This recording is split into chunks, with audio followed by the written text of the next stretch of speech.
अस्सलाम वालेकुम वरहमतुल्लाहि वबरकातुहू। क्या हाल है माय डियर यूट्यूब फैमिली। उम्मीद करती हूँ आप तमाम लोग बखैर होंगे। शुक्र है अल्लाह का, मैं भी बखैर आफियत से हूँ। So my dear YouTube family, कल मैंने दिखाया आप लोगों को अपने गांव की मज़ार कि मेरे गांव में एक मज़ार भी है जहाँ पे बहुत दूर दराज इलाके से लोग आते हैं अपने माथा टेकने के लिए। अब बताइए लोगों की नज़रों में कितनी ज़्यादा इम्पोर्टेंस है उसकी, और इतनी ज़्यादा भीड़ रहती है कि वहाँ से निकलना मुश्किल हो जाता है। अगर आप कहीं जाना चाह रहे हैं ना तो पॉसिबल ही नहीं है कि आप उस जगह पे पहुँच पाएंगे।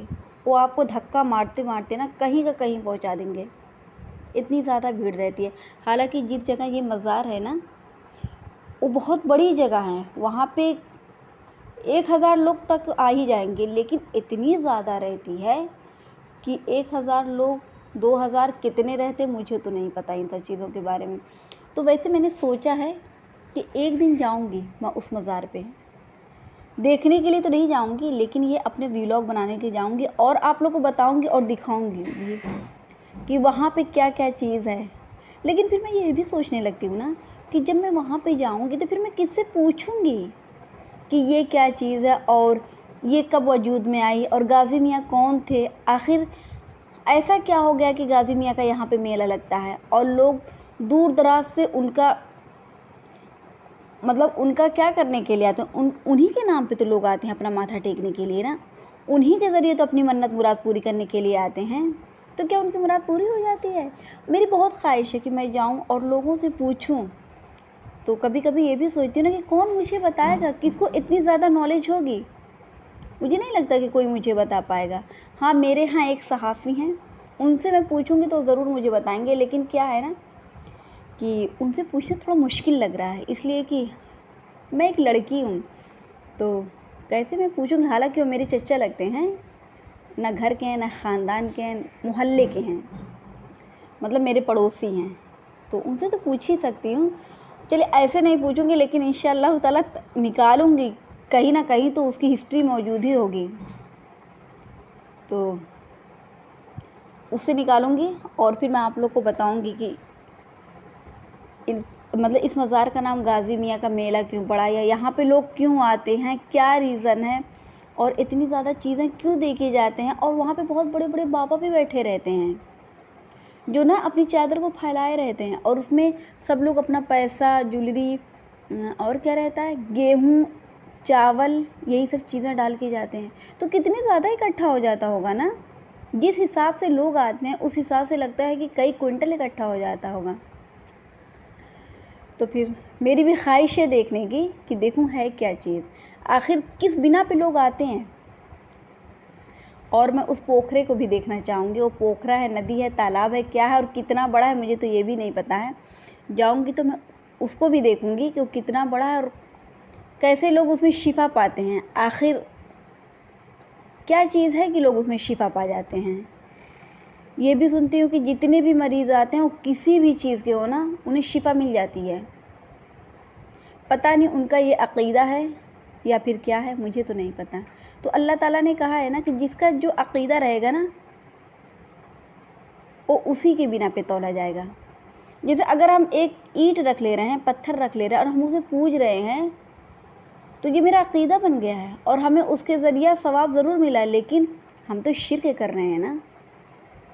क्या है कि इन्ना शिर्क लशिर्कुन अज़ीम, तो हमें शिर्क नहीं करना है, क्योंकि हमारा सिर्फ़ और सिर्फ एक अल्लाह है, उसके अलावा कोई भी नहीं है।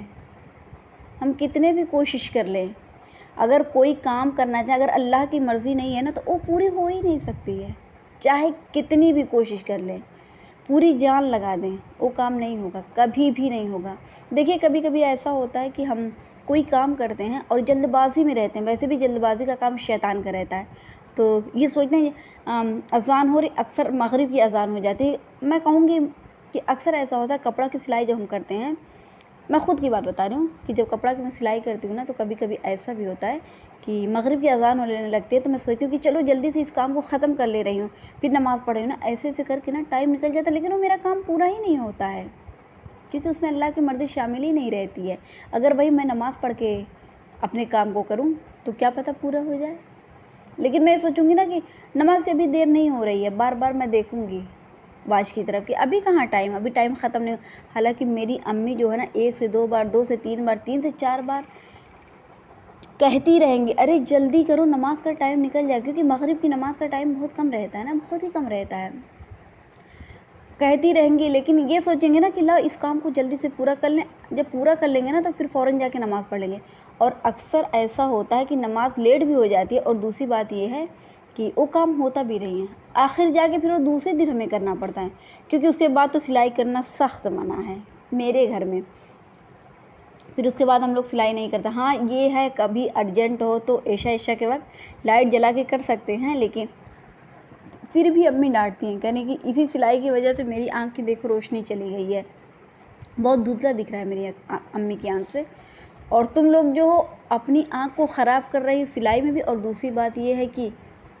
موبائل میں سب سے زیادہ جب کوئی کام رہتا ہے نا، جیسے اگر کوئی کام پورا نہیں ہوتا ہے نا تو وہ بات جو ہے شروع ہوتی ہے اس کام سے اور ختم ہوتی ہے موبائل پہ آ کے، کہ اس موبائل کی وجہ سے تو جیسے لگ رہا ہے کہ تم لوگ کتنی بزی ہو گئی ہو، سمجھ ہی میں نہیں آتا ہے، اور آنکھ سے تم لوگ کے دیکھنا بہت کم دکھنے لگے گا، اتنی زیادہ تیز روشنی کر کے تم لوگ یہ سب کرتے، مطلب ہر بات کا تانا جو ہے اسی موبائل پہ آ کے ٹوٹتا ہے۔ یہ بھی بیچارہ سن کے پریشان ہوگا کہ آخر کیا بات ہے کہ لوگ مجھے اتنا تانا دیتے ہیں، پھر تم لوگ ایسا کام ہی مت کرو کہ مجھے تانا ملے۔ تو یہی سب باتیں ہیں، لیکن یہ ہے کہ اپنی امی کی باتیں اچھی بھی لگتی ہیں، ظاہر سی بات ہے، اگر کوئی ہمارے لیے مخلص ہوگا، ہمدرد ہوگا، وہی ہمیں ہر چیز کے لیے منع کرے گا، کوئی اور کیوں نہیں منع کر دے رہا ہے کہ یہ کام مت کرو، نہیں یہ غلط ہے، یہ کرو گی تو اس میں نقصان ہے یا اس میں گھاٹا ہے، صرف وہی منع کرتے ہیں یا وہی پیار دیتے ہیں جو اپنے رہتے ہیں، غیر نہیں دیتے یہ سب۔ اینی وے یہ بھی میں کہوں گی کہ کبھی کبھی ایسا ہوتا ہے نا، خون کے رشتے سے زیادہ امپورٹنٹ ہو جاتا ہے احساس کا رشتہ، احساس کا رشتہ نا بہت بڑی چیز ہے۔ تو یہی سب باتیں تھیں، اگر بات کروں گی نا تو بات بہت لمبی ہو جائے گی، اور میں بات کرنا بھی نہیں چاہتی ہوں، لیکن نہیں کرتے کرتے بھی نا اتنی زیادہ بات ہو گئی ہے، تو میں نے سوچا نا کہ آج میں آپ لوگوں کو ایک دعا بتاؤں گی، کیونکہ آج ہے جمعہ کا دن۔ میں اکثر و بیشتر جمعہ کے دن آپ لوگ سے کہتی بھی ہوں کہ سورہ کہف پڑھ لیا کریے، اور اپنی زبان پہ درود جاری رکھا کریے، لیکن یہ ہے کہ میں بھی بھول جاتی ہوں کبھی کبھی، حالانکہ ایسا نہیں ہونا چاہیے، یہ غلط ہے، میں اگر یہ کہہ رہی ہوں تو میں غلط کہہ رہی ہوں، صحیح نہیں کہہ رہی ہوں، اور آج میں نے سورہ کہف بھی نہیں پڑھی ہے، تو میں آپ لوگوں سے بتا رہی ہوں، لیکن آپ لوگوں سے کہیں پڑھ لیا کریے۔ تو چلیے اسٹارٹ کرتے ہیں، اور میں آپ لوگوں کو دعا بتا رہی ہوں، وہ دعا کیا ہے؟ اعوذ باللہ من الشیطان الرجیم، بسم اللہ الرحمن الرحیم، اللہم عافنی فی بدنی، اللہم عافنی فی سمعی، اللہم عافنی فی بصری، لا الہ الا انت، اللہم انی اعوذ بک من الکفر والفقر واعوذ بک من عذاب القبر، لا الہ الا انت۔ اے اللہ مجھے میرے جسم میں عافیت دے، اے اللہ مجھے میرے کانوں میں عافیت دے، اے اللہ مجھے میری آنکھوں میں عافیت دے، تیرے علاوہ کوئی عبادت کے لائق نہیں، اے اللہ میں کفر اور فقر سے تیری پناہ چاہتی ہوں، اور عذاب قبر سے تیری پناہ چاہتی ہوں، تیرے علاوہ کوئی عبادت کے لائق نہیں۔ سو مائی ڈیئر یوٹیوب فیملی، یہیں سے کروں گی میں اپنے ویلاگ کا اینڈ۔ اپنا بہت سارا خیال رکھیے گا، جمعہ کی اذان ہو چکی ہے تو چلو اب نماز پڑھ لوں، پھر ملتے ہیں انشاءاللہ تعالیٰ نیکسٹ ویلاگ میں۔ لائک کر دیجیے گا، کمنٹ کر دیجیے گا، بہت اچھا لگے تو سبسکرائب کر دیجیے گا، یہ میری ریکویسٹ ہے۔ اللہ